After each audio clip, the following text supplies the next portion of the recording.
Steve's Game Blog. Hey everyone, welcome to this ultimate newbie guide to Gwent. The purpose of this guide is to basically familiarize new players with the game by explaining its core mechanics, factions, and card types. If you're a veteran CCG player who has come over here from somewhere like Hearthstone or Magic, you may be wondering why you even need a guide. After all, most card games are pretty self-explanatory. However, Gwent is not like most card games. I myself came over here from Hearthstone, being a bit dismayed at the mass amount of RNG that has infested the game over the last few years, and found myself completely confused at the mechanics of Gwent. What makes Gwent confusing for newbies and veterans alike is it does not use many traditional card game features such as mana and life pools. That's right, you don't have a life total in Gwent.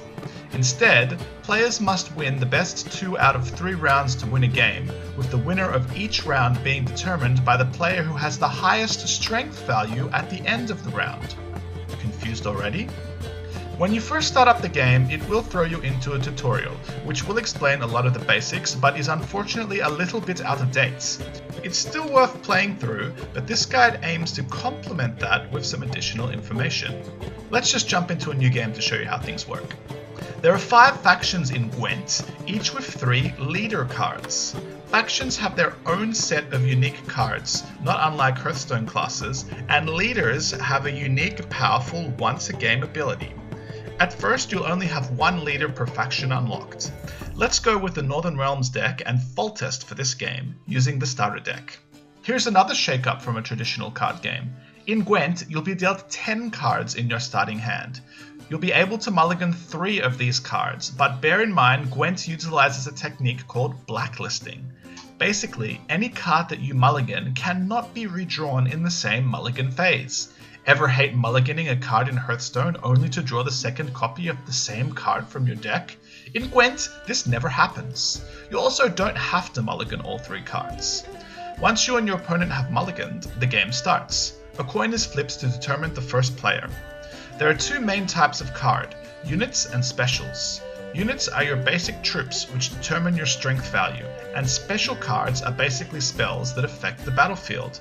Most units will have one of 3 types of abilities: a deploy ability, which happens once immediately when played, a passive ability that keeps occurring as long as the unit is alive, or a death wish ability, which happens when a unit dies. Unless a unit is agile and has an icon of 2 arrows making a circle, it will have either an icon of a sword, a crossbow, or a catapult. These icons refer to the 3 respective rows on the battlefield. Units can only be placed in a row with a matching icon. Let's play this infantryman on the melee row.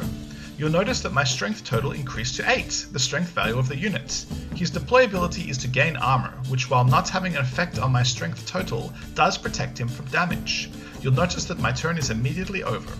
Unlike other card games, you can only ever play 1 card from your hand per turn in Gwent, and with a few exceptions, you'll only ever draw 3 additional cards throughout the course of the game. This makes card advantage one of the most important aspects of the game, as having more cards than your opponent can often assure victory in the decisive 3rd round.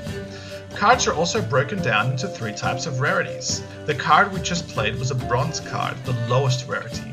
The next up is silver, and the final level is gold. Silver and gold cards are often extremely powerful, and as such, you are limited to 6 silver and 4 gold cards per deck. Gold cards like Triss here have the added effect of being completely immune to the vast majority of spells and effects. Remember, this runs both ways. Just as your opponent can't damage or debuff your gold cards, you also cannot buff or enhance them. Your leader card is the one exception to a lot of rules and is not technically part of your deck. It exists to the left side of your hand and can be used once per game to spawn your leader into the battlefield as a gold card and activate a powerful effect. In the case of Foltest, he boosts every single unit in my deck and hand by 1. Note that he did not boost the gold unit.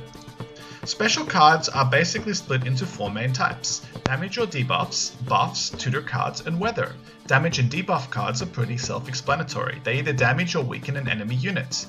Once a unit's power is reduced to 0, it is sent to the graveyard, which you can view to the left of your deck.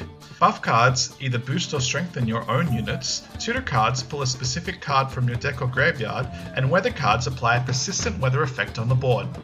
Let's hop out of this game for a second to show you weather. Here the Eridan player plays the Biting Frost card on the opposing melee row. Frost damages the lowest unit on the row by 2 the turn it is played, and every subsequent turn thereafter. The damage from weather can really add up over a round if it's not cleared by a unit like the Archgriffin or a card like Clear Skies. Spies, disloyal units which are played on your opponent's side of the board, are also technically special cards. Spies usually give your opponent a boost in strength in exchange for a very powerful effect. A round ends when either one player passes or you both run out of cards.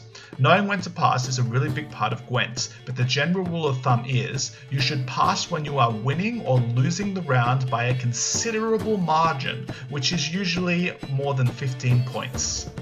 If you're winning, you force your opponent to either concede the round or play several cards to overcome the difference, giving you a card advantage. If you're losing, it saves you from bleeding cards and can disrupt an opponent's play. At the start of the second round, you'll draw 2 cards, but only be allowed to mulligan 1. At the start of the third and final round, you'll only draw 1 card and have 1 more mulligan.